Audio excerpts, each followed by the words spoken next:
فرهاد کجایی؟ چرا جواب نمیدی؟ شرمنده برای من یه کاری پیش اومد. شاید یه خورده دیر برسم. سعیدم با توه؟ بله با منه. از فریبرز خبر نداری؟ هرچی زنگ میزنم جواب نمیده. نمادر خبر ندارم ازش. هر جا باشه اونم میاد. بالاخره شب یلاست. اگه خبری شد به این بگو، نگرانم. باشه قربونتون برم. نگران نباش. منم میرسم. خیلی خوب، خداحافظ، منتظریم. اونم ازش خبر نداره؟ نه، یه بار دیگه زنگ بزنم؟ چند بار زنگ زدی دیگه، اگه حواسش بود جواب میداد. حتما دستش بنده جواب نمیده. فرهادینا کجان؟ دارم میان، تو راهن. کاش میگفتی چیزی نخرن. اونا الان دستبالشون بسته است. اتفاقا به سعیده گفتم چیزی نخرید. من نمیدونم فریبرز چرا جواب نمیده. دلم شور میزنه. خانم پسرت نمیشناسی؟ الان حتما با یکی از دوستاش صحبتش گل کرده، حواسش نیست. آخه امشب شب یلداست، دوست داشتم همه بچه‌ها بیان دور هم باشیم. گارنه یارقم پختم، همشون دوست دارن. کاش لعیان بود. دوباره شروع کردی فرید خانم؟ اون خودش ترجیح داده که اینجا نباشه. خودش؟ واقعا خودش؟ بله خودش. مگه چه خبتی کرده؟ تو دیگه این حرف رو نزن فرید خانم. هر وقت فرصتی پیش میاد حرف اونو وسط میکشی. مگه یادت رفته که اون دختر نازنینت تو روی پدر حساد به خاطر یه پسر که شاگرد من بود؟ نه، یادم نرفته، ولی الان 2 سال گذشته. تا کی میخوای این کدورت رو کشش بدی؟ بیا و بزرگی کن. یه زنگ به لعیا بزن، با ناصر پاشم بیان اینجا. من دارم کشش میدم؟ فکر میکنی اون دوست نداره امشب بیاد اینجا؟ فکر میکنی اون دوست نداره تو اولین کسی باشی که میدونه خانواده نوبری صاحب نوه میشه؟ چی؟ لعیا حامل است. به به çözel çok çözeldi burada bir de bir set kattı. چی فکر میکردم چی شد؟ چی فکر میکردی؟ حالا دیگه این مونده که بچه آقا ناصر به من بگه بابا بزرگ. مگه ناصر چشه؟ یه زنگی به فرهاد بزن ببین کجا موندن. بس و عوض نکن حاج صمد. میگم ناصر چشه؟ ناصر چشه؟ ناصر هیچ چیش نیست. داری خوشحال میگرده. با یه خانواده اصیلم وصلت کرده. یه مرواهیدم به طورش خورده. این منم که همه چیزمو یکی یکی دارم از دست میدم. چی رو از دست میدی؟ ناصر تا حالا بهت بی احترامی کرده؟ از وقتی که ناصر رو از مغازه انداختی بیرون وضع مغازت بهتر شده؟ فکر میکنی من حواسم نیست حاج صمد؟ هر روز صبح خروسون از خونه میزدی بیرون، الان لنگ ظهر تو خونه ای. ناصر رونق مغازت بود، الانم چه بخوای چه نخوای دامادته. چند روز دیگه هم پدر نوته.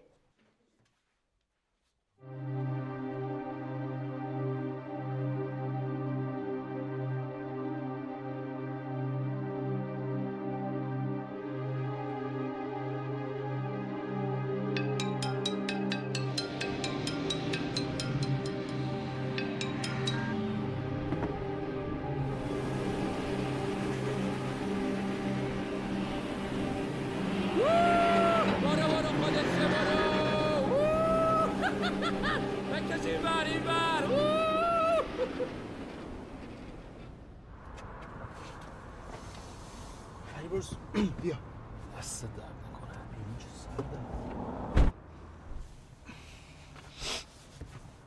ببین فیلم امروز رو بذاری این اینستا میترکونه ها. نه بابا بذار فعلا یه لایو بزنیم.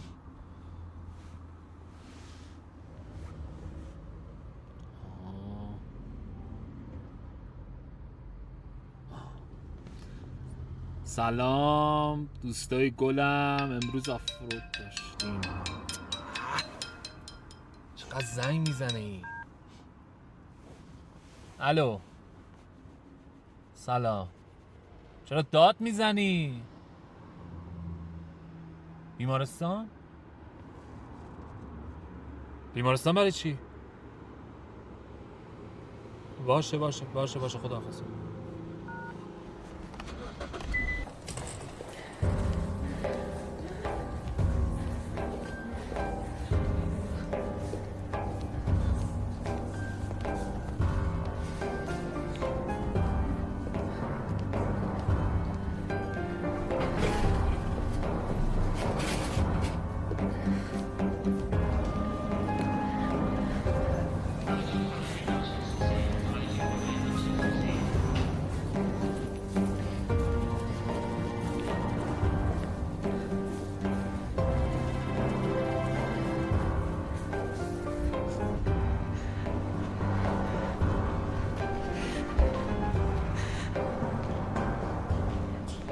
چی شده؟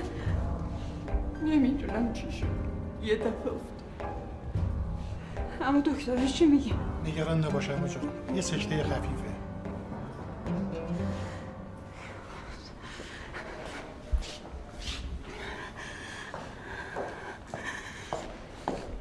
نگران نباش نیا، خدا رو شکر خطر رفت شده.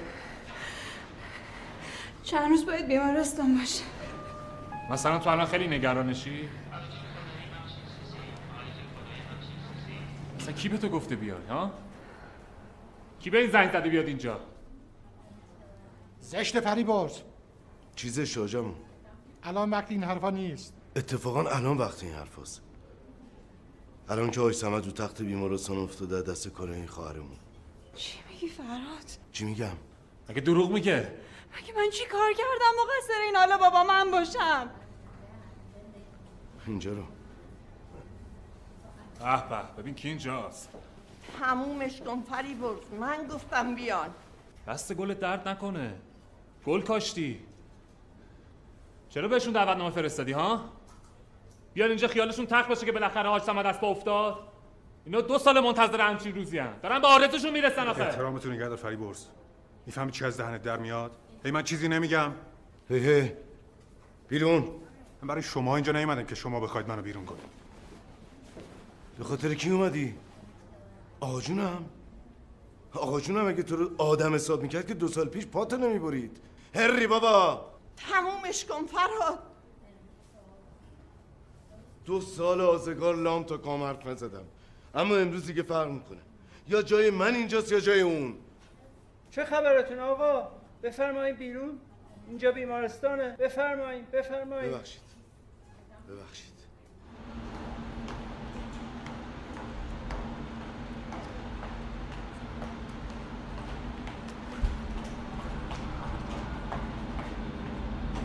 این ماشین فریبرزه؟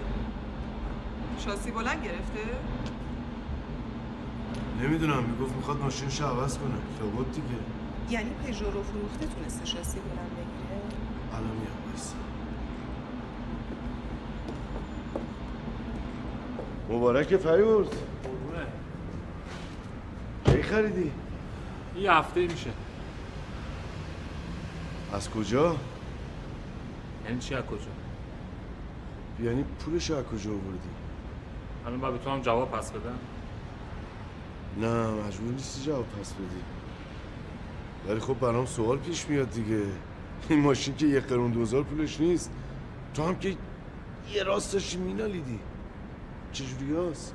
نه بابا خیلی هم گرون نیست. منطقه آزاده. یه مقدار پول داشتم و داشتم رو پول پژو گرفتم. آها، ایشالا چرخش برات بچرخه. قربونت.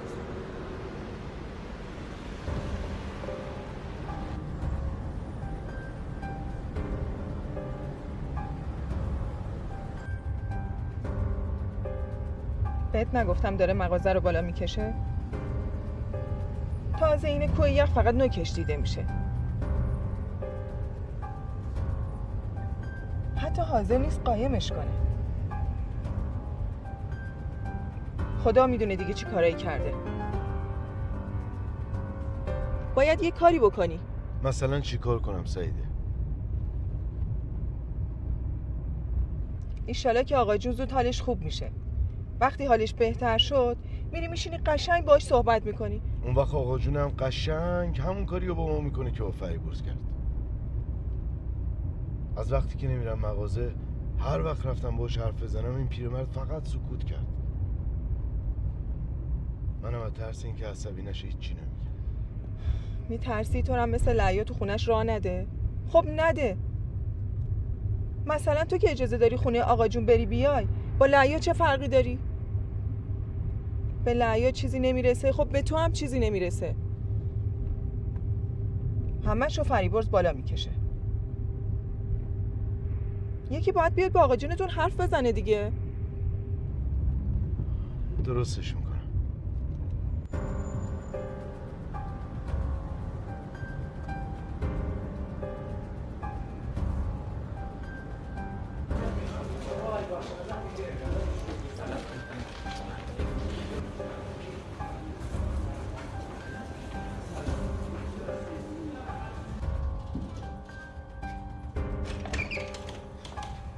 سلام آقا فریبرز. سلام. صمد آقا مرخص شدن به سلامتی؟ آره دیگه آوردیمش.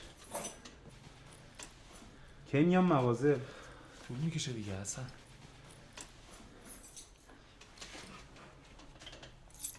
این چیه؟ شما نبودی آقا ایران نژاد اومد کفشاشو برد. رسیده اونه. خوبه.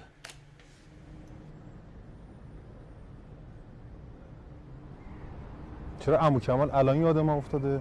پس این 2 سال کجا بودیم بزرگ خاندان؟ اتفاقا 1-2 بار خواست پادرمونی کنه، من نذاشتم. به تو هم نگفتم، گفتم ناراحت میشی. لا یه جوری حرف میزنی انگار فقط من باشون مشکل دارم. منم باهاشون مشکل داشتم، دارم هنوزم. ولی الان شرایط فرق کرده ناصر. بابا نمیتونه سرپا وایسه. خب منم دخترشم، انتظار نداری که هیچ کاری نکنم. پس میری؟ ناصر اگه من 2 سال پامو اونجا نذاشتم فقط به خاطر تو خانوادمون بوده. الانم میدونی بگی نرو نمیرم. ولی یه دل خودتو بذار جای اون. دلت میاد مریض باشی دخترت بهت سر نزنه؟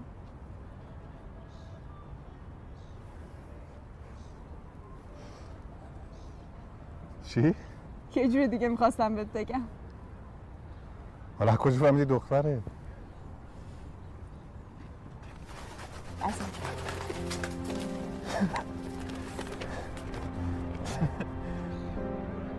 ما واقعا داریم دختردار میشیم. آره ببین اینجا هم نوشته.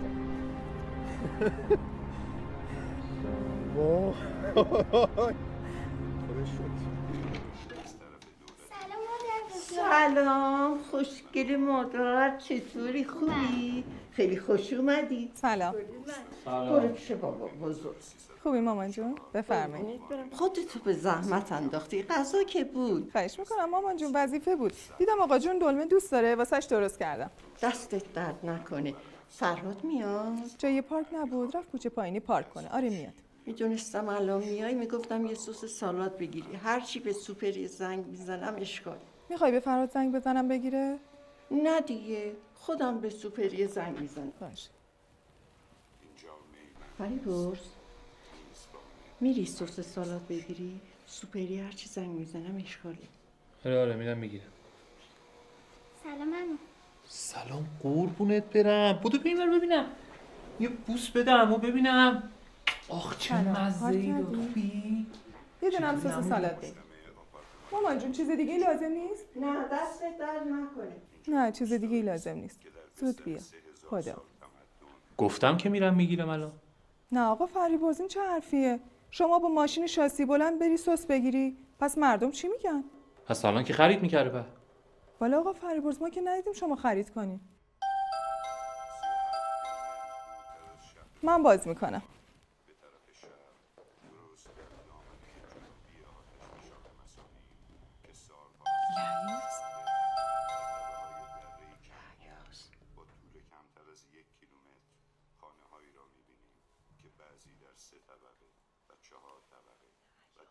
داره باز کن بیاد تو.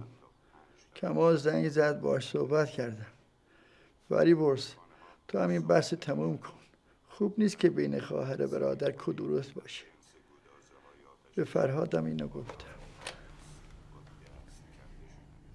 بیا تو دخترم.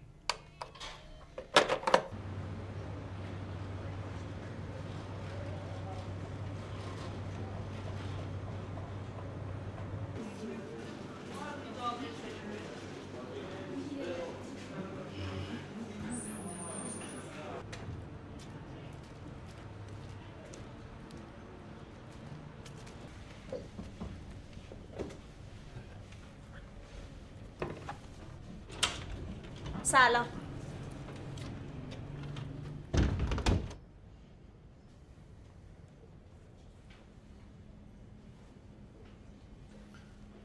از این ورا داشتم رد می شدم گفتم یه سر بزنم.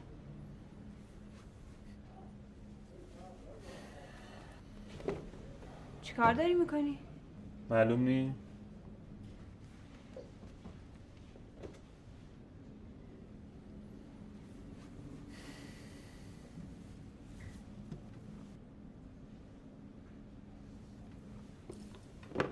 هستم.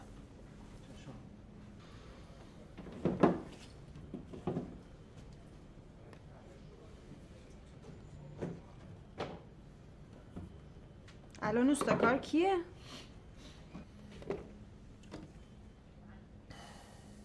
حسن جونم آقا. بپر پیش ابراهیم، چند سری کفش هست، بعد اونا رو بگیری. کدوم ابراهیم آقا؟ بابا ابراهیم سر بازار امیر دیگه. چشم آقا چشم.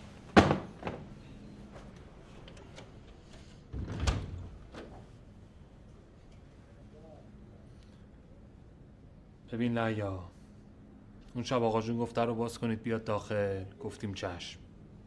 گفت خوبیت نداره بین خواهر برادری کدورت باشه، گفتیم چشم.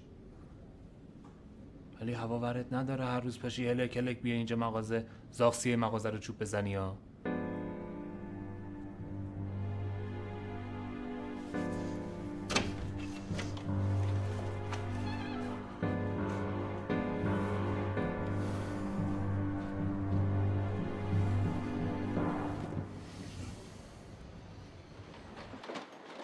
من راجبش فکر کردم.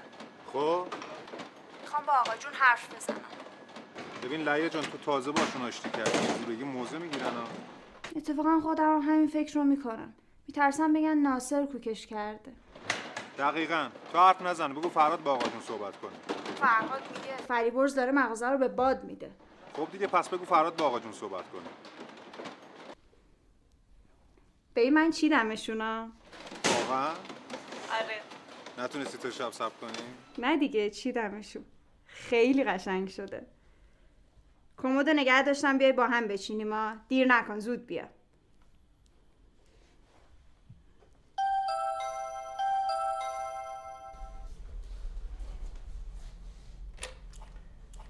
سلام مادر. سلام.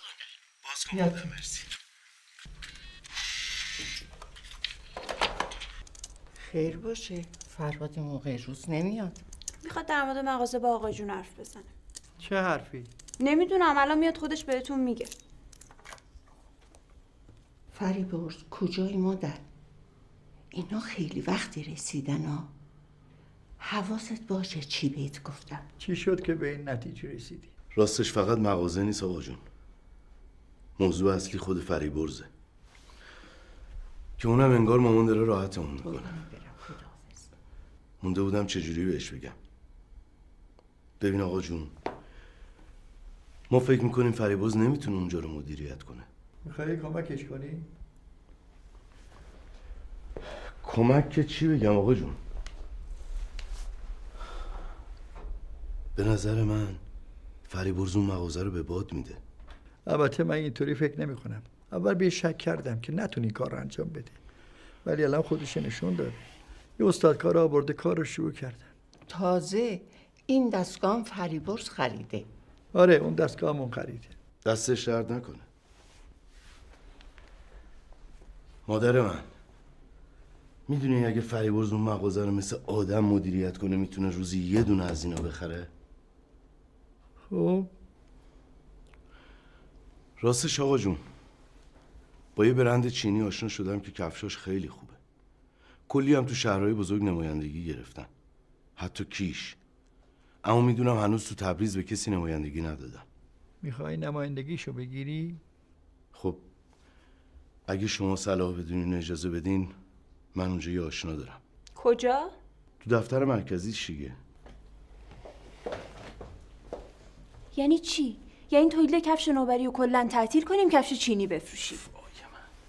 چی میگی لیا؟ تموم شد رفت کفش نوبری. بابا کل بازار جهان رو کفش چینی گرفته. ایتالیا و امریکاش هم نمیتونن جلوی وارداتشو بگیرن. با این قیمتا دیگه کی کفش تبریز باش میکنه آخه؟ حرف میزنی ها؟ سلام. سلام. ماشاءالله همه که هستین. ماما راستی داروها تو ماشینه ها؟ دستت درد نکنه. آقا جون داغه تازه از تنور در اومده. چی هست؟ کار اوستای جدیده. کارش خوبه؟ والله چه بدونم.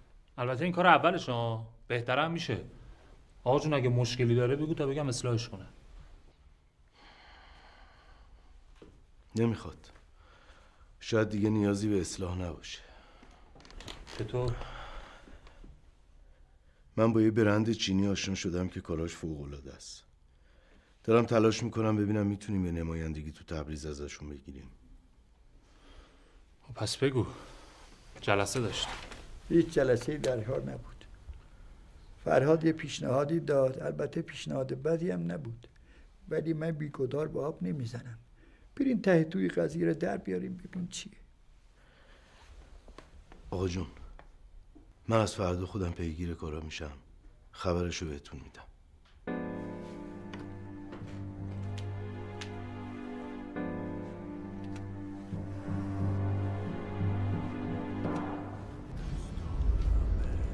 سواریش چطوریه؟ حال میده؟ بالاخره شاسیه دیگه.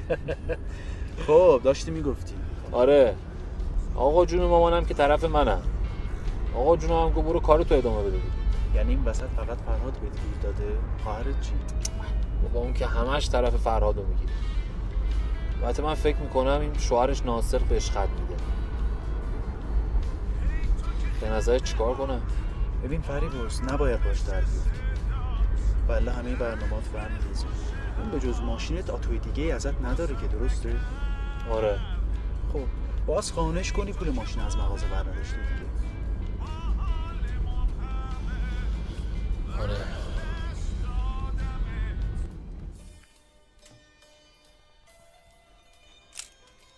فرهاد میگه فریبرز مغازه رو به باد میده. مگه چیزی هم تو اون مغازه مونده که فریبرز به باد بده؟ مغازه بدون مشتری مغازه نیست که. این چطوره؟ قبلیه بهتر بوده انگار. آره انگار این بهتره.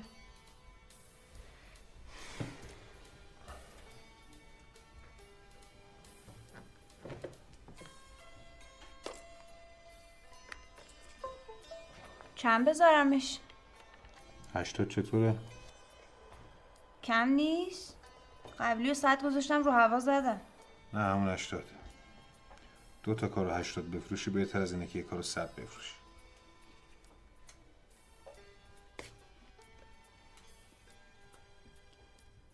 فرهاد میگه نمایندگی یه برند چینی رو بگیریم، نظرت چیه؟ واقعا میخوای نظر منو بدونی؟ آره. نظرم اینه که تو کارشون دخالت نکن.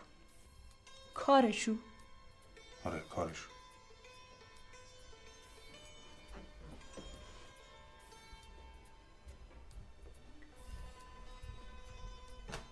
اون موقع که آقا جونم داشت از مغازه بیرونت میکرد گفتی من تو مغازه سهم دارم. تو سهم داشتی ولی من که دخترشم تو مغازه سهمی ندارم. الان شد کارشون، تو کارشون دخالت نکنم؟ بازم میگم سهم دارم. نصف مشتری اونجا به خاطر من میومدن. آقا جونت گفته بود که تو عمرش روست کار چرم مثل من نیده. خیلی حق بود.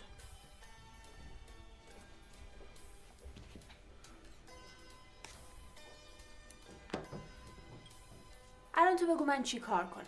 هیچ کاری نمیتونه بکنی. نه تو نه داداشات نه خود صمد نوبری. هیچکی نمیتونه اون مغازه رو نجات بده. تو نبودی میگفتی اون کفش قابلیت داره جهانی بشه؟ الان میگی هیچکی نمیتونه نجاتش بده؟ ببین اشتباه نکن. من گفتم کفش نوبری قابلیت جهانی داره نه مغازه نوبری. کفش نوبری همه تبریز میشناختن قبولش داشتن ولی الان چی؟ هیچکی سراغش نمیره.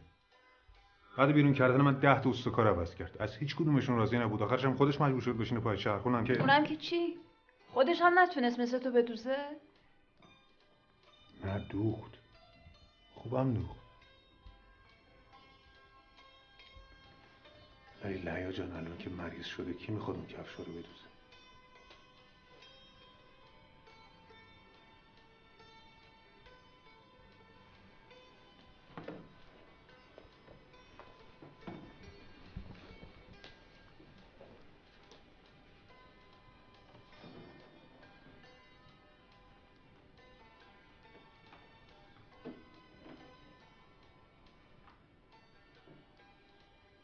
تو. من؟ آره تو. سر به سر نظر لیا.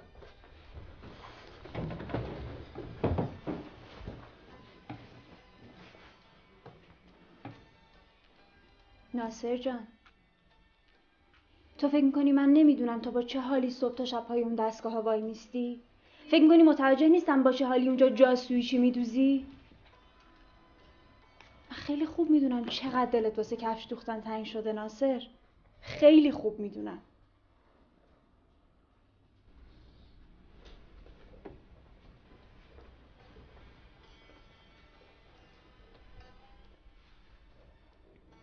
ناصر، هم من هم کفش نوبری بهت احتیاج داریم. فقط تو میتونی مغازه رو نجات بدی. پشتمو خالی نکن.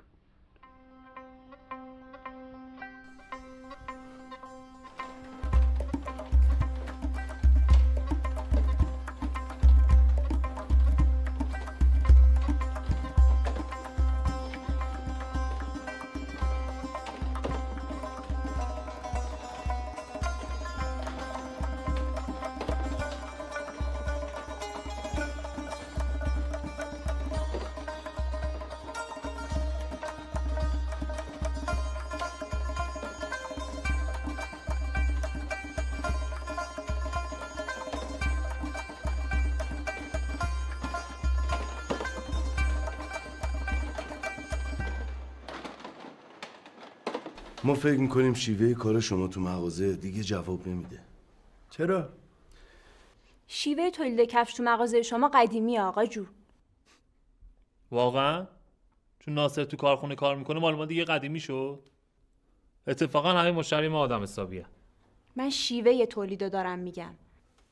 مسئله اینه که تا مشتری نیاد و سفارش نده کفش جدید تولید نمیشه. بعیدم میدونم 2-3 جفت بیشتر کفش سفارش بگیرین در روز، درسته؟ این یعنی چی؟ یعنی اون اوستاکار و کارگرا نصف روزشون رو بیکارن. حالا اونی چی؟ به نظر تو چند درصد مردم امروز کفش دستسوز پاشون میکنن؟ این جوری هم نیست. من مشتری دارم که 20 ساله کاناداست. وقتی میاد ایران تا یه جفت کفش از من نخری بر نمیگرده. درسته آقا جون. کسی که کفش تبریز خوب پوشیده باشه نمیتونه کفش معمولی بپوشه. ولی چند تا مشتری اینجوری دارین. من با فرهادم موافقم. اینکه مردم کمتر کفش دستسوز میپوشن یه دلیلش اینه که تولیدتون محدوده. دلیل دیگه‌ش هم اینه که کفش شما گرونه. همه که نمیتونن کفش تبریز بپوشن. مردم با کفش چینی مقایسه میکنن میرن اونو میخرن. ایناهاش.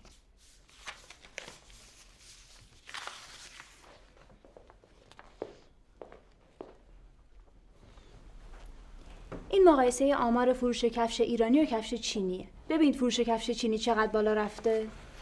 دقیقاً. من 40 ساله اینجوری کار میکنم. حالا میگین چیکار کنم؟ دختر گلم برو تو اون یکی اتاق بازی کن.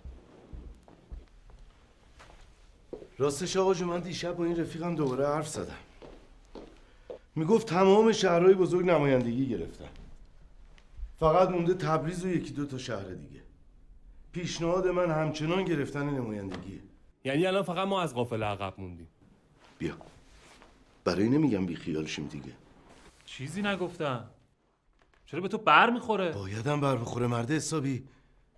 آقا جون اینجا نشسته قبول کرده. من قبول کردم، لعیا قبول کرده. تو فقط داری ساز مخالف میزنی. من نه موافقم نه مخالف. ولی من مخالفم. مخالف چی؟ نمایندگی. فاک. پس من 2 ساعت اینجا چی دارم میگم؟ آقا جون 40 ساله واسه این طرح زحمت کشیده. تو تبریز اسم و رسمی واسه خودش به دست آورده. نمیتونیم ببندیمش کفش چینی بفروشیم که. ولی با این حرفت که میگی تولید به شیوه فعلی جواب نمیده موافقم.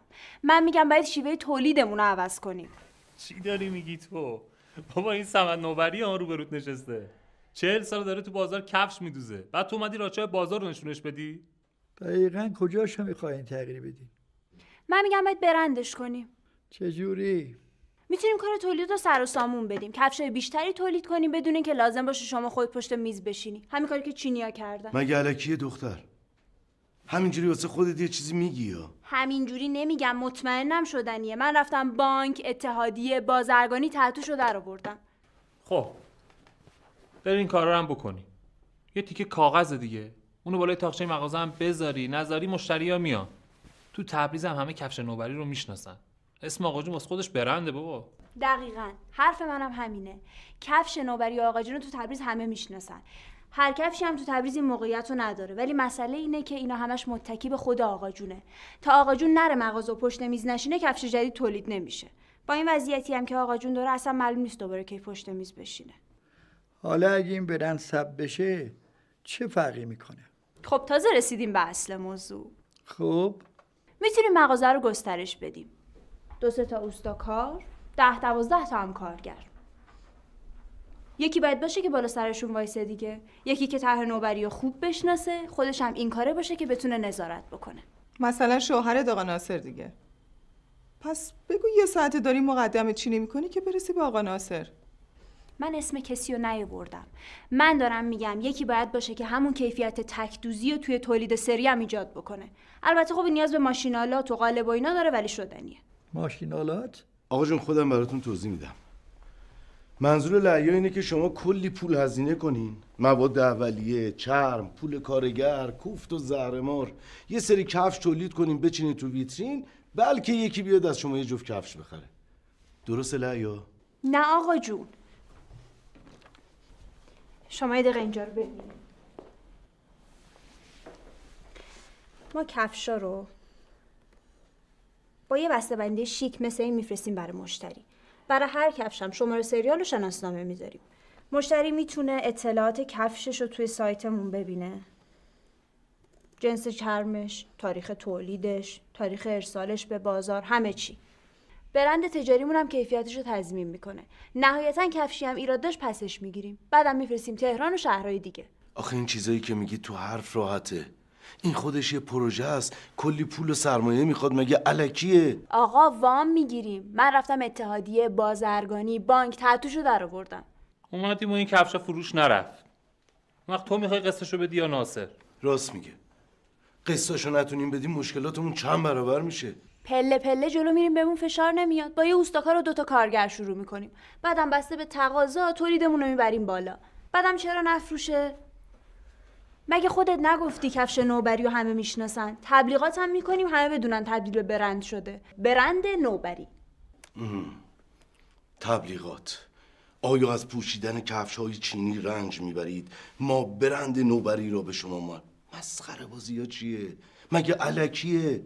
دقیقاً مثل آدیداس. فقط تعداد کارگرای برند نوبری 48998 نفر کمتر از آدیداسه. اون 50000 تا کارگر داره با 100 سال سابقه ناقابل. خیلی هم با هم فرقی ندارن. لعیا واقعا ایده خودت بود؟ یعنی چی؟ یعنی اینکه مطمئنی ایده ناصر نیست؟ حالا ایده ناصر یا لعیا چه فرقی میکنه؟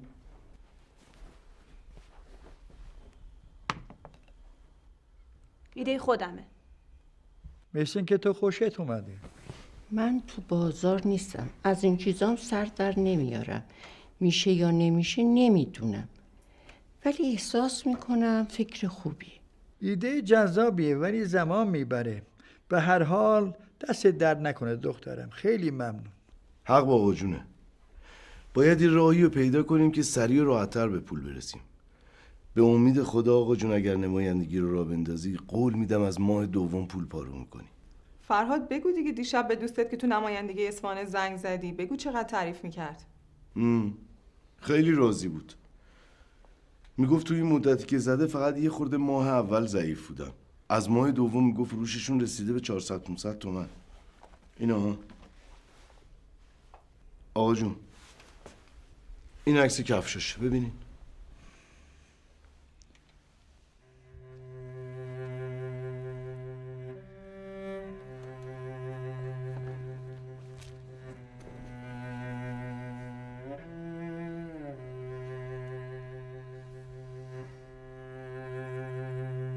چقدر سود داره؟ والا آقا جون میگفت تو این بازار خراب خرج در رفته 30% براشون میمونه. این چقدر سرمایه میخواد؟ سرمایه زیادی نمیخواد. همین در حد دکور مغازه و قفسه بندی و ویترین. اما رو حساب کن بیا رو کاغذ ببینم. چشم آقا جون.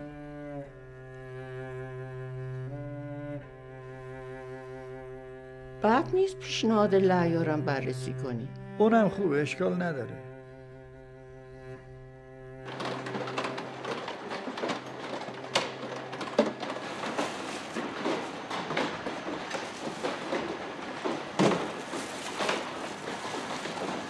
حواست کجا دوستا؟ چی؟ میبینم که باز فیلت هوای هندوستون کرده. یه خوردم حواست پیش کار باشه بد نیست ها. حواسم هست. آره قشنگ معلومه.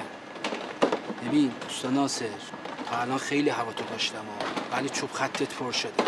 الان حاجی از اون بالا دیده به من گفت برو ببین باز این پسر چشه. دیگه نمیتونم واسط کاری بکنم ها. از من گفتم.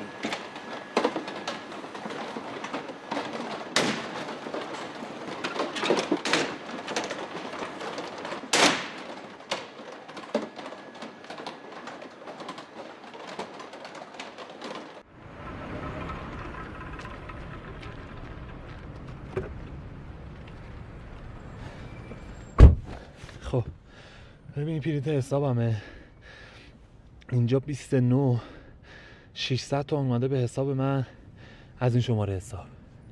بعد 10 روز بعدش اینجا عین کل پولو واریز کردم به این شماره حساب بنگاهی بابت ما متفاوت قیمت ماشین. خب دیگه این حساب مغازه است، این حساب آقا جونه. پس حساب کیه؟ با تو هم؟ وحید نزول خور؟ یعنی یه ماشین شاسی بلند اینقدر برات مهم بود که بری پول نزول کنی؟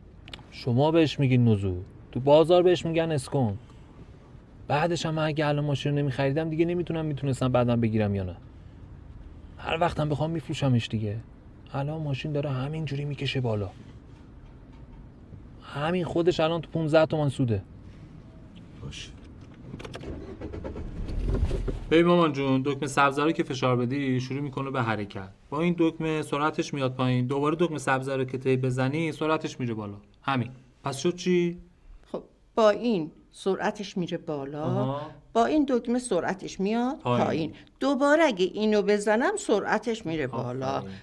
اینم وای میسته. ببین پس شد چی؟ من الان میزنم ببین. پس شد 10 دقیقه با سرعت پایین، 10 دقیقه با سرعت بالا، بعد 2 مرتبه 10 دقیقه با سرعت بالا، 10 دقیقه با سرعت پایین. حالا شما بزن استاپ قرمز رو بزن. استاپ میشه 10 دقیقه با سرعت پایین، 10 دقیقه با سرعت بالا. آفرین. یاد گرفتم. خب پس من برم داروهاشو بیارم. منم روشن کنم.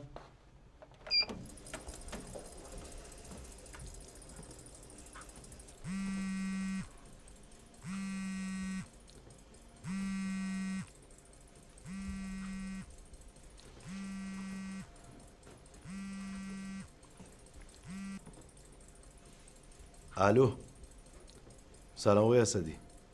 گوشی حضورتون. گوشی آقا جون. آقای اسدی از بانک. بزنم. الو جناب آقای اسدی، سلام علیکم. ببخشید من دستم بند بود جواب ندادم. چی؟ مطمئنی؟ من الان 1 سال از اون حساب استفاده نمی کنم، چکم نکشیدم. خدا حافظ. قضیه این چک چیه آقا جون؟ اون چک رو من کشیدم واسه خرید چرم. تو کشیدی؟ چرا از اون دسته چک کشیدی؟ تو که خودت میدونستی پولی تو اون حساب نیست. چرا اصلا به من نگفتی؟ نه میدونستم تو حساب پول نیست، ولی میخواستم یه جوری خودم از صفر شروع کنم. یعنی نمیخواستم واسه خرید چرم از شما پول بگیرم. یعنی آخه اصلا قرار بود تو حساب پول بیاد. دستگاه مشترک مورد نظر خاموش میباشد. باشه. بعد تماس بگیرید.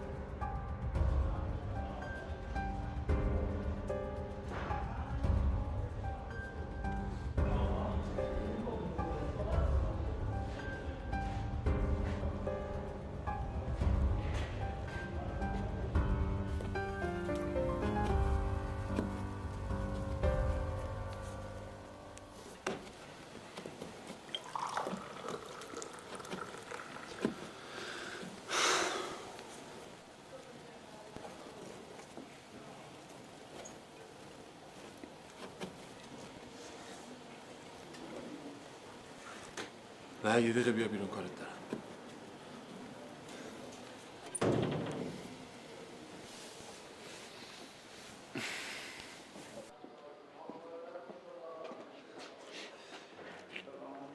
چکی منو چیکار کردی؟ نمیخوای بپرسی اینجا چیکار میکنم؟ مهم نیست داری چه غلطی میکنی. پرسیدم چکی منو چیکار کردی؟ اون آقا اسمش بویوکه. هر کی بره به درک جواب سوال منو بده. نتونست بدهشو بده. وایستادم اینجا قالیه تموم شد بکنم ببرمش. سخنرانی تموم شد. برای من فریبرز و بویوک هیچ فرقی نداره. چک منو به کی دادی؟ به کسی ندادم. به کسی ندادی؟ یعنی خودت بردیش بانک؟ آره. مگه قرارمون همین نبود؟ قرارمون چی بود؟ قرارم این بود که پولو به موقع ندید چکو ببرم بانک. امروز چندمه؟ 20. 20. قرار ما 20. قرار ما 20. مگه چندمه پس؟ بیشور قرار ما 26 بود. مطمئنی؟ بابا قرار ما 26 بود. وردا نگاه کن ببین ماه گذشته چندم برات پول ریختم. پس چرا من فکر کردم 20؟ وای وحید وای. میدونی اشتباه تو چقدر برای من گرون تموم شد؟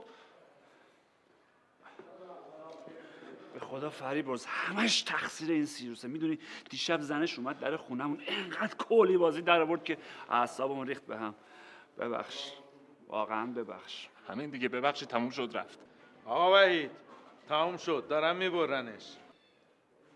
اومدم. ببین 26 زودتر پاتو بذاری بانک قلم پاتو میشکنم.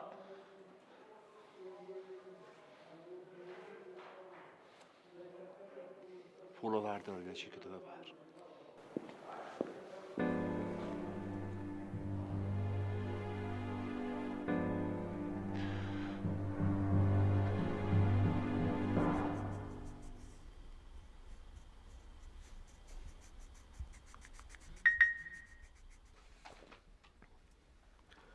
مهیا جان بابا گوشیمو میاری؟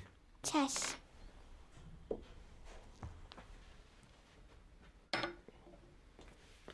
قربون دستت برم.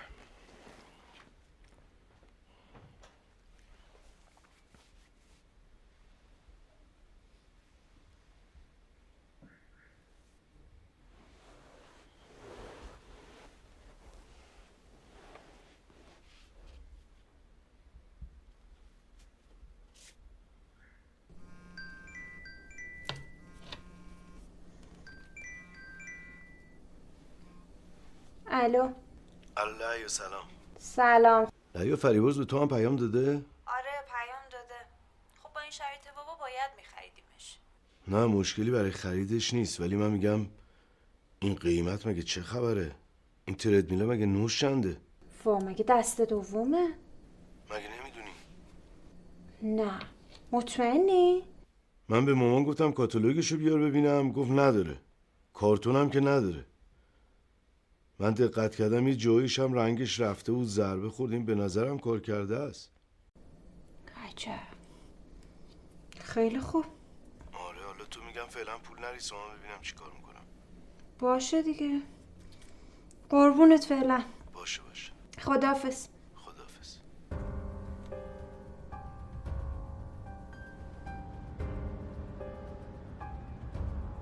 آقای عزیز عرض من یه لحظه گوش میکنی؟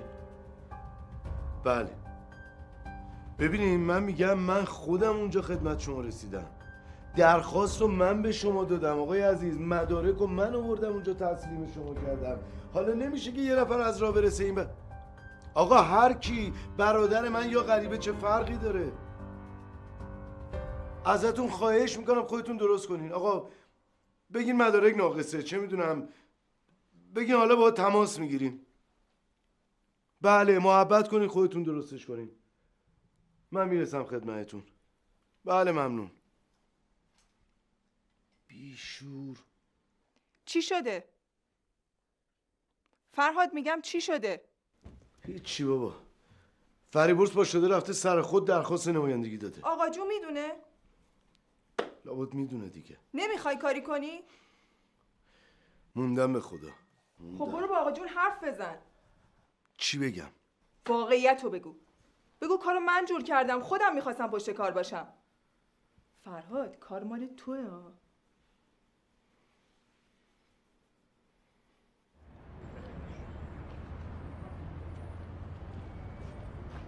به. آقا جون این کم نمکی بزن حالشو ببر. خیلی ممنون، دست در. تو این سرما خیلی میچسبه آقا جون. میگم آقا جون بعدا نگی نگفت. چی رو؟ همین نمایندگی رو دیگه. نه چی؟ نمیگیره آقا جون. متوجه نمیشم. یعنی نتیجه نمیده.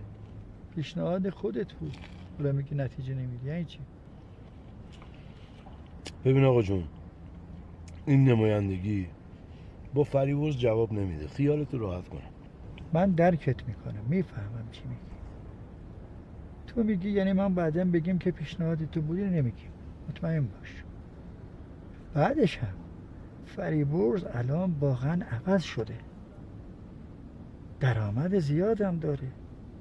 این تریدمیل میبینی حداقل 50-60 میلیون قیمتشه. حتما داشته که درآمد اینو خریده. آقا جون ببخشید گفتن نداره، اما اون تردمیل دست دومه. بعدم از من و لعیا خواسته که دونگ بدیم. عجب.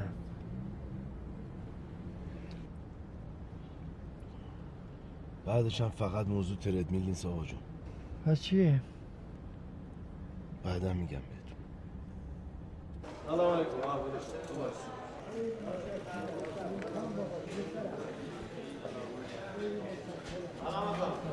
سلام علیکم. خسته نباش. بازار باشه. سلام حاج آقا، احوال شما بهترین انشالله. سلامتی باشه، هزار ماشاءالله. زنده باشی. بازار باشه. تشکر میکنم. خدا نگهدار. خداحافظ. مخلصم حاج آقا. ارادت.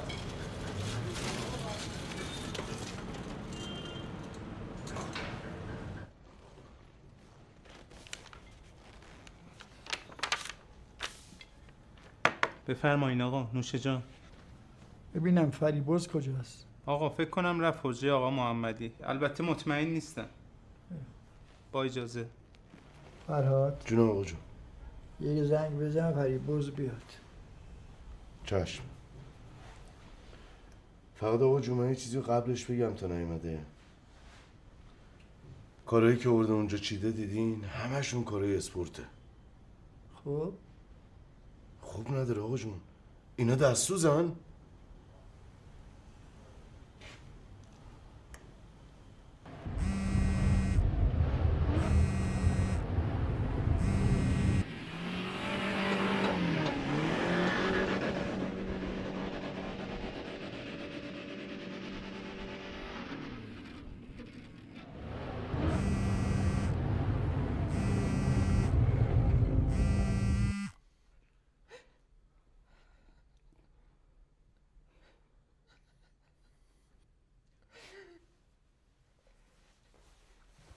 سلام.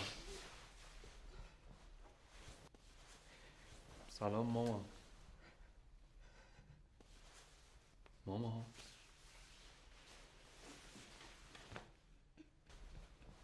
تو چه غلطی کردی؟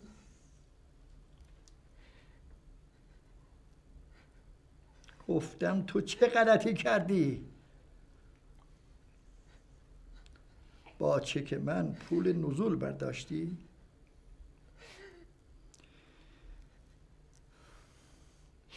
دست چک من کجاست؟ مغازه است آقا جون. تو کاف صندوق. کلیدهای مغازه رو بذار و برو.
خیلی ممنون دخترم. شما یه ماه به من فرصت بدین، من همه این کار رو حلش میکنم. دیگه دیر شده آلیا جون. فرهاد که تهران رو گرفته داره کارش رو انجام میده. هفته بعدم قفسه بندی رو شروع میکنه. سعیده، من دارم برای آقا جونم توضیح میدم. میدونم داشتی واسه آقا جون توضیح میدادی ولی رعایت حالش رو نمیکنی. سعیده، من دیگه دارم خیلی جلو خودمو میگیرم. تو نمیخواد به من بگی چه جوری رعایت حال آقا جونمو بکنم. خیلی خوب، بس دیگه. من بهتر از همه میدونم که کی و کجا چه تصمیمی بگیرم. ببین دخترم، تو فکر نکن که من به حرفت اهمیت ندادم.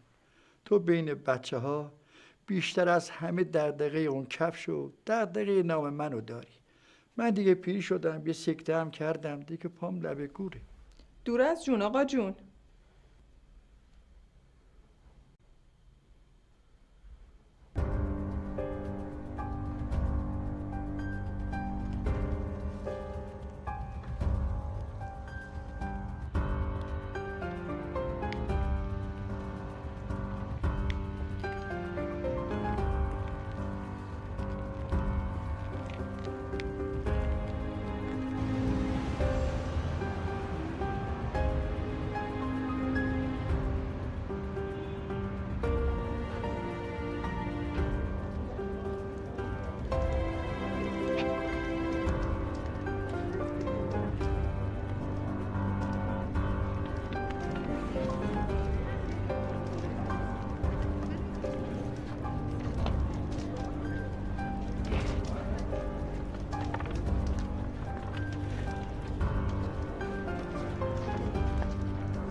دکتر گفته هوای آلوده هم برای خودش سمه هم واسه بچه.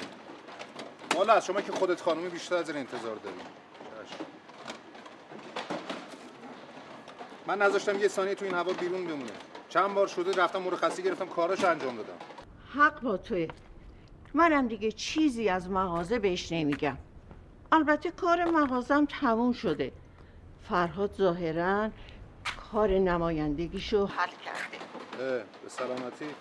آره، من نمیدونستم برای کارهای مغازه از خونه میره بیرون. فکر میکردم پشت کامپیوتر نشسته تو خونه داره تحقیق میکنه. دیگه نمیذارم خودشو قاطی کارهای مغازه بکنه. خیلی ممنون، لطف میکنی. خداحافظ.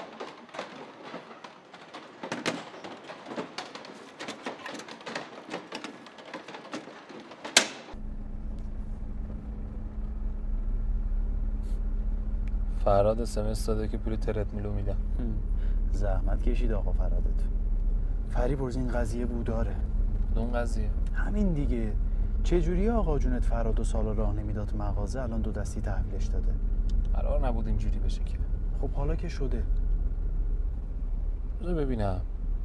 این آقا جون من از کجا فهمیده من واسه پول نزول چک اونو دادم؟ معلومه دیگه، فرهاد گفته. فرهاد میدونه من از وحید پول گرفتم. ولی نمیدونه که چک آقا جونو دادم. من گفتم چک آقا جونو دادم واسه خرید چرم. خب شاید رفته مغازه دیده که چرم اونجا نیست، فهمیده بهش دروغ گفتی. با ویلچر. چی؟ ما چرما رو میذاریم تو زیر زمین مغازه. آقا جونم چجوری با ویلچر رفته زیر زمین؟ به کی زنگ میزنی؟ یه دقیقه وایستا. الو. سلام حسن، چطوری؟ خوبی؟ چه خبر؟ کار پیدا کردی؟ جور میشه ایشالله. ببین حسن، یه چیزی میخواستم ازت بپرسم. اون روز آقا جون و فرهاد اومدن مغازه؟ آره. فرهاد زیر زمین رفت؟ حالا آقا جون یا فرهاد؟ از چند بار چیزی نپرسیدن؟ آها. حله. باشه. نه چیزی زیاد مهمی نیست. دست درد نکنه. دمت گرم. نه آقا قربونت. خداحافظ. میگه فرهاد زیر زمین نرفته، از چرما هم چیزی نپرسید. فریبرز کیا میدونن چه که آقا جون تو دادی به وحید؟ من و تو و وحید دیگه. بریم پیش وحید. آره بریم پیش وحید.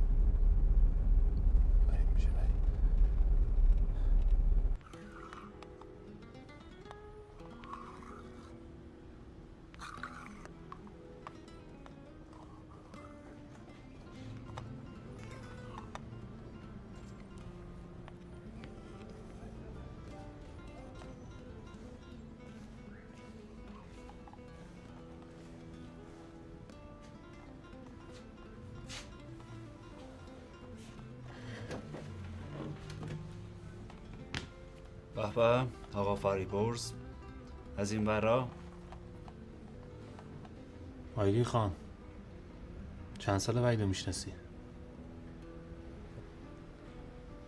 حالا یه 4-5 سالی میشه. چطور مگه؟ خوبه، خیلی خوب. 5 سال برای اینکه یکی رو بشناسی خیلی خوب. ولی من و وحید 25-6 سالی هست که همو میشناسیم. یعنی خیر سرمون هم محله‌ای بودیم. خانواده هم دیگر هم خوب میشناسیم. باز دردت چه فریبرز؟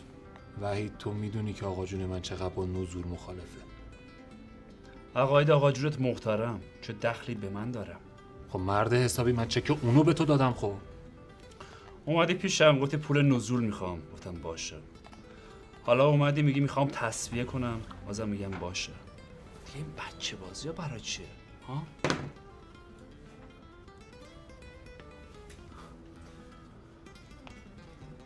این چیه؟ ماشین فروختم، پول تو حساب.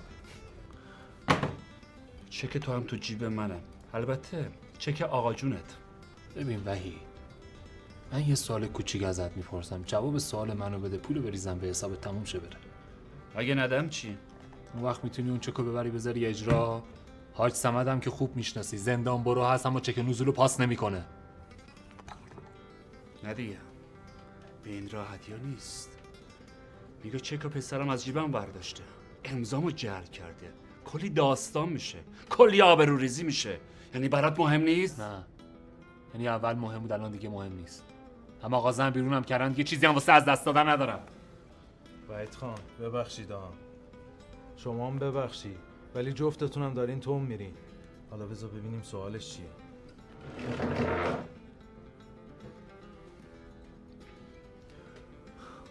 بپرس. فرهاد اومده بود پیش تو؟ آره. چی میخواست؟ میخواست بدون تو ازم پول نزول گرفتی یا نه. منم گفتم آره. بعد ازم خواست که ثابت کنم که تو از من پول نزول گرفتی. منم گفتم نیازی به ثابت کردن ندارم. خب گفت تو کل خانواده همه فکر میکنن که تو پاپول مغازه رفتی برای خودت ماشین خریدی. نکبت، بدبخت، واسه اینکه زیر تهمت نباشی من چکو بهشون نشون دادم.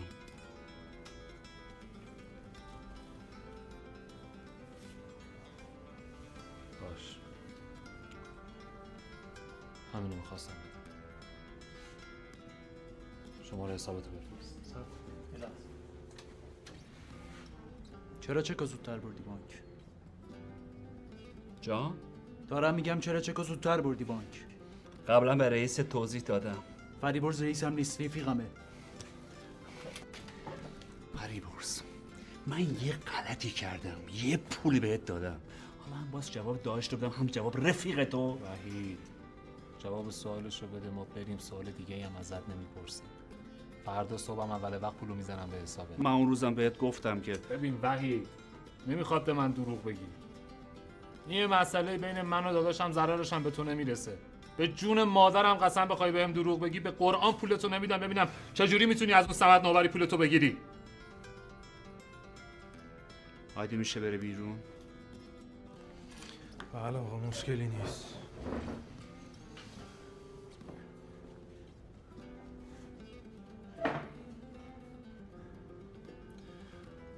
میدونی فریبرز، فرهاد اومد پیشم گفت آقا جونت میخواد حساباشو ببنده. بعد منم از این ور اون ور شنیده بودم که آقا جونت یه سکته‌ای کرده. ترسیدم دیگه، ترسیدم خدای نکرده اتفاقی بیفته. خودت که میدونی ما برای خودمون اصول و قواعدی داریم.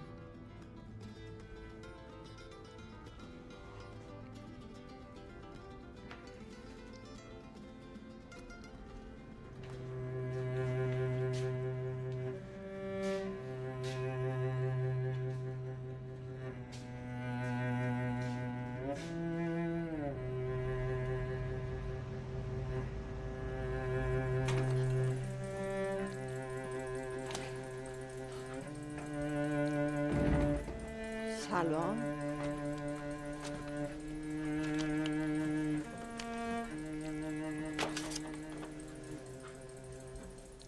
من داشتم قسطمو به موقع میدادم. فرهاد میدونست من از کی پول گرفتم. رفته به طرف گفته بابام داره حسابشو میبنده، چکتو سریع ببر بانک. والا به پولت نمیرسی.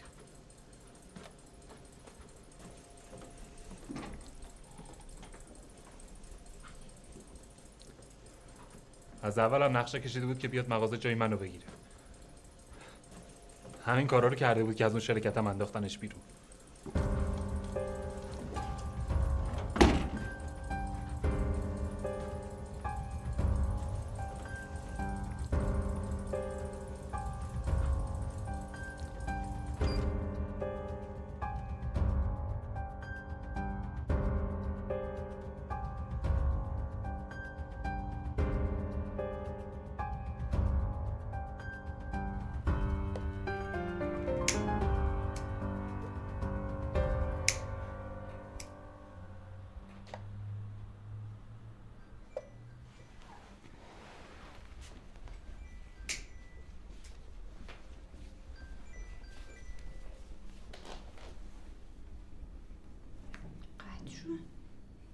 کی بود؟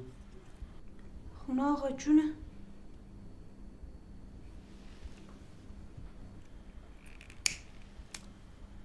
سلام مامان جون، خوبین؟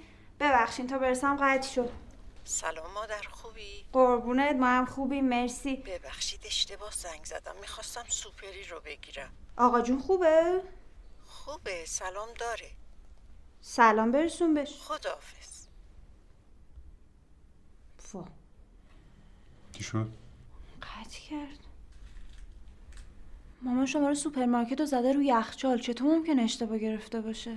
خب یه جوری بود.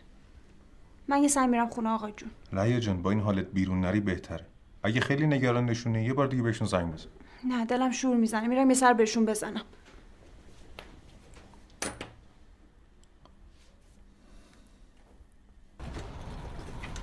آقا جون قربونتون برم، شما الان نباید فکر اینجور چیزا رو بکنین. شما فقط باید به فکر سلامتیتون باشین. ببین دخترم، من دیدم که این دوتا پسر اندازه یه ارزن برای من خیلی ندارن. به رحیم گفتم که مغازه رو بده اجاره. آقا جون مگه واسه اون مغازه چقدر اجاره میدم؟ پولی نمیشه که. اتفاقا رحیم زنگ زد گفت اون پول که شما میخواین به اون پول اجاره نمیگیره، یا باید بفروشی یا بدی مشارکت. بساز بفروش؟ میگن الان پول تو بساز بفروشی و ساخت و ساز. مامان چرا چیزی بهم نگفتی؟ خودتو درگیر کارای اون خراب شده نکن. تازه همه کارای آقا جونتو عموت انجام میده. حاجی بهش وکالت داده. ناصر چیزی بهتون گفته؟ ناصرم حق داره بنده خدا. وقتی پسرا دل نمیسوزونن تو چرا قصه مغازه رو میخوری با این وضعیت؟ آقا جون میخواین چی کار کنی؟ مرگ یه بار شیبانم یه بار میدم مشارکت.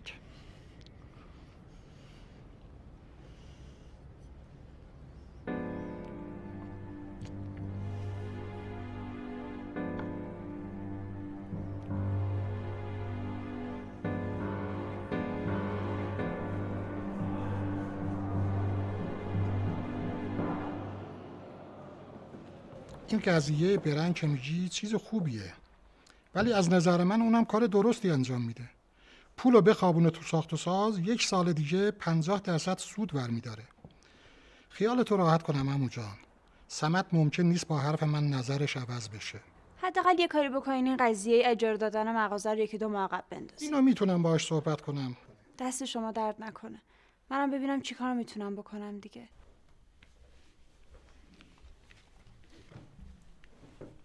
دست در نکنم. تو چرا زحمت کشیدی؟ خودم می‌آوردم. خواهش میکنم. چه خبر؟ تونستی کاری بکنی؟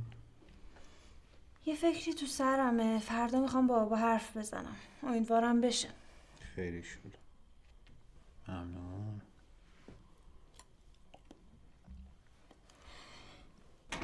سلام. سلام دخترم. آقا جون با واکر را میری؟ آره 2 روزه. چقدر خوب، خدا رو شکر. تو بشین یه چایی برات بریزم. شما هنوز صبحونه نخوردین؟ نه خیلی وقت تموم شده. من حوصله نداشتم جمعش کنم، الان جمعش میکنم. آقا جون اومدم ببرمتون دور. چی همش تو خونه نشستین؟ میریم بیرون یه دوری میزنیم، حوصلتون هم سر جاش میاد. پاشین آماده شین. نه من نمیام، کلی کار ریخته رو سرم. تا شما برید یه دور بزنید و برگردید من ناهار آماده میکنم. باز حرف بیرون رفتن شد، مامان کار ریخت سرش.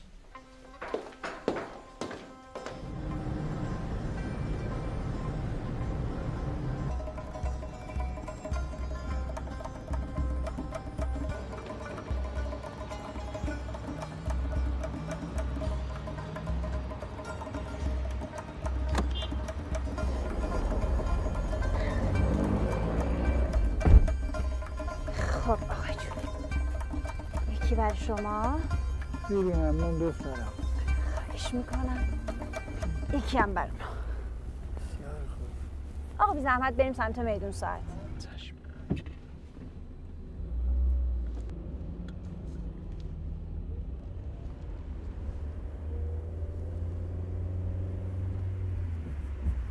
حاج نادر خودش تو مغازه نبود. حاج نادر دیگه الان مغازه نمیره. کدوم مغازش بره آخه؟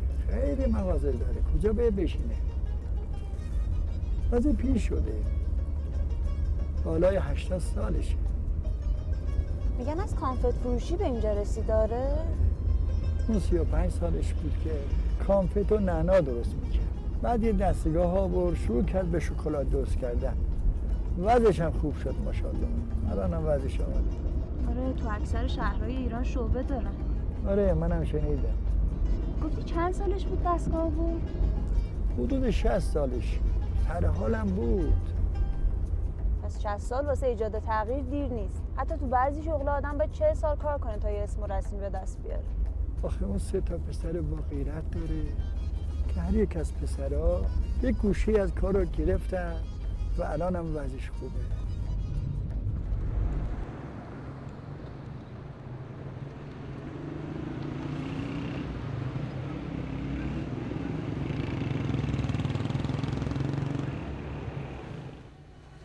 بفرمایید.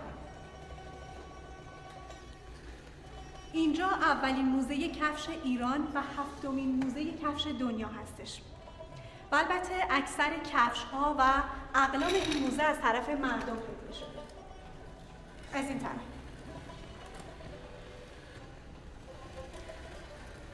توی این ویترین ما ابزارهایی که برای دوخت کفش استفاده میشد رو میبینیم. ابزارهایی مثل چکش، گزن، سنبه و مشته که البته هنوزم گاهی اوقات از بعضی از این وسایل‌ها برای دوخت کفش استفاده میشه. توی این ویترین میتونیم مراحل تولید کفش دستدوز رو ببینیم، مراحل دوختش رو با چرم.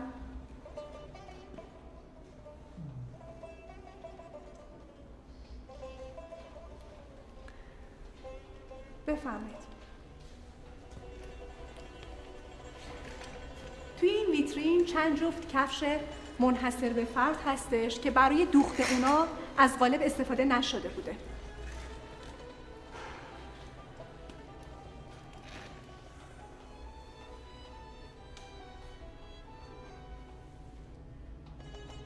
آقا جون راحتی؟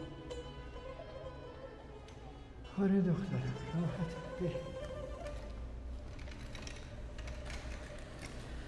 و توی این ویترین چند جفت کفش با ارزش می‌بینیم که کار اوستاکارای معاصر تبریزه و البته هنوزم این کفش‌ها تولید میشن.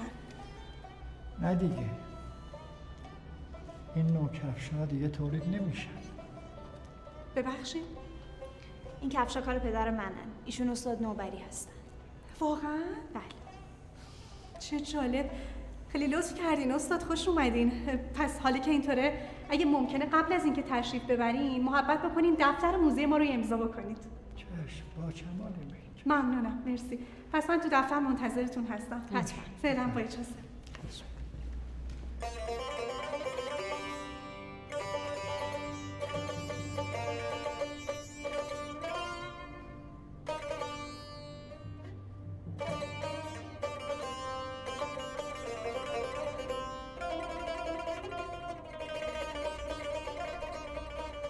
دوستانت هم استاد میتونم با شما یه عکس بگیرم؟ بله حتما اشکال ممنون نداره. خانم. متشکرم.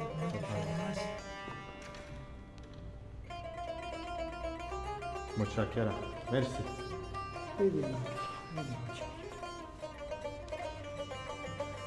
خب آقا جون، الان میخوایم بریم یه جایی که اصلا نباید نه بگیم.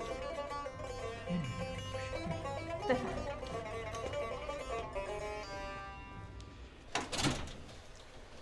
خیلی خوش اومدین آقا جون. من بگیرم پالتوتونو؟ آره دخترم.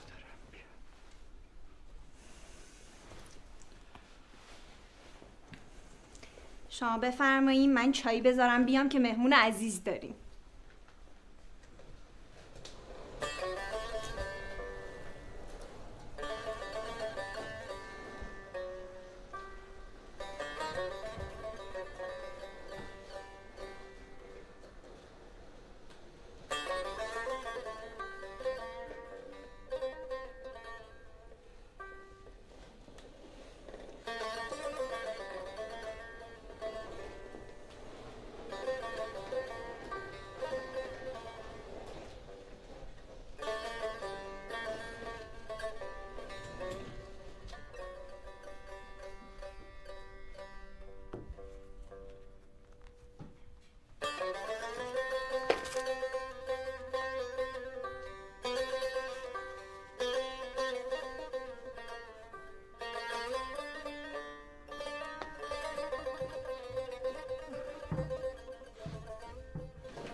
من برای مهمون عزیز ما.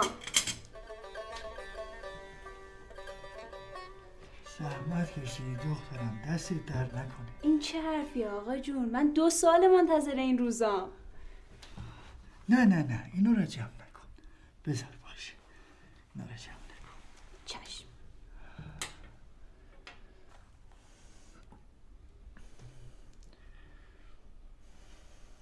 آقا جون من، نگران نباشی. ناصر مرد خیلی خوبیه. ما هم با هم خیلی خوشبختیم. تو برنده شدی دخترم. مغازه رو نگه میدارم. جدی میگین آقا جون؟ آره دخترم. وقتی این مغازه رو سپردم بنگاهی، یک غم سنگینی افتاد ته دلم. میدونی من 8 سالم بود که تو کف همین بازار کفاشان بزرگ شدم. زندگی کردم، قد کشیدم. منتمو میکشیدن که من شاگرد کدوم استاد کار میشم. بعد که بزرگتر شدم التماس میکردن که برم کارگاهشون سرکارگرشون بشم. حجره خریدم. یه بازار کفاشان بود و یه حاج صمد نوبری. حجره رو بزرگش کردم. هرچه حجره بزرگ میشد مشتریات در میکشیدن. کفش تبریز مثل سابق نیست، چون نداره، مرده. منم فکر میکردم که امروز فرداست که منم مثل همین بازار از پا بیفتم، ولی نشد. مثل بچه های قهر کرده دنبال یه بهونه بودم که برگردم. خوشبختانه خدا را شکر این بهونه امروز جور شد. دورتون بگردم من.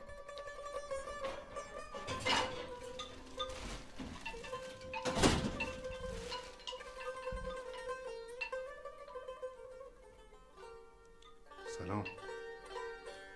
خوش اومدین حاج آقا. بیا ناصر جان، استاد کار حرفه‌ای حاج صمد نوبری. بیا به دستپنجه طلاییت نیاز دارم پسرم.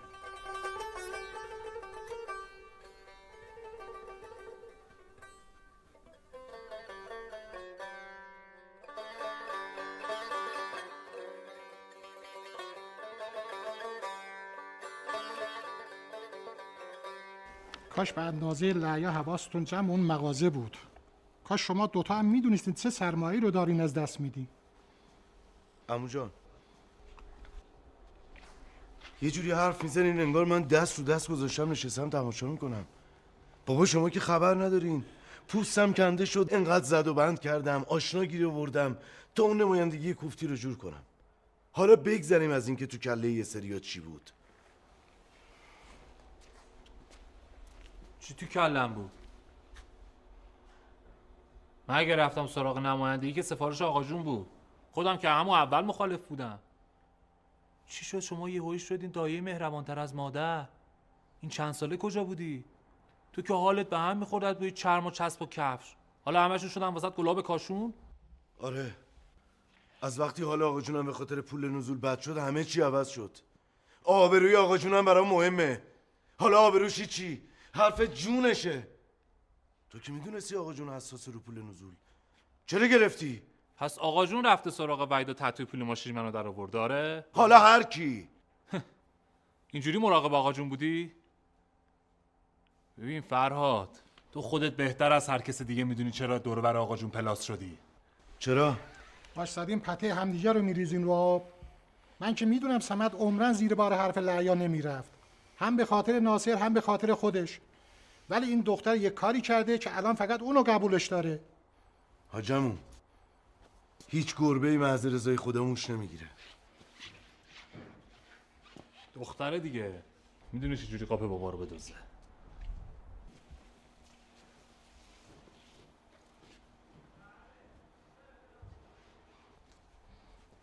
آره، خوب راه رسم دلبری رو بلده. میدونه چطوری محبتش رو ثابت کنه.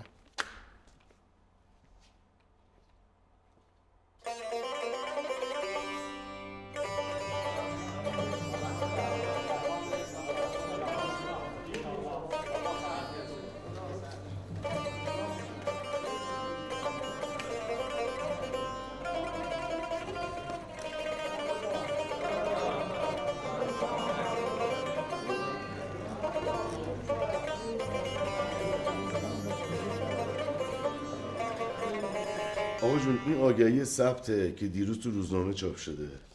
اینم گواهینامه ثبت علامته که رفته همه رو به نام شما و من و فریبرز زده. هرچی هم باشه حرف میزنیم هیچ سهمی برای خودش قائل نمیشه.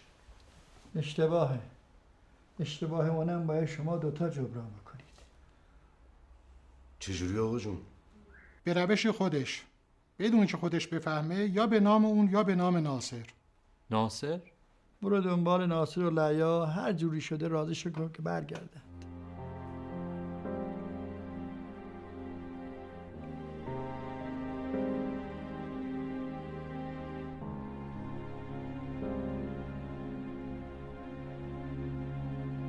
سلام، خسته نباشی. من نوبری هستم. سلام خانم نوبری، حالتون چطوره؟ خوب هستین؟ قربان شما، سلامت باشین. تماس گرفتم بابت لطفتون تشکر بکنم. همین که کفشای بابا رو تو موزه قبول کردین، همین که ویترین اختصاصی براش در نظر گرفتین. خیلی ممنونم. من کار خاصی انجام ندادم. این شما بودید که لطف کردید. همین اقلامی موزه اهدایی مردمن. از عموتون تشکر کنین که این همه مدت این کفشا رو نگه داشتم و به موزه هدیه‌شون دادم. ممنونم. سلام ما رو به استاد برسونید. بزرگواریتون رو میرسونم. خیلی ممنونم. خدا نگهدارتون. خداحافظ شما.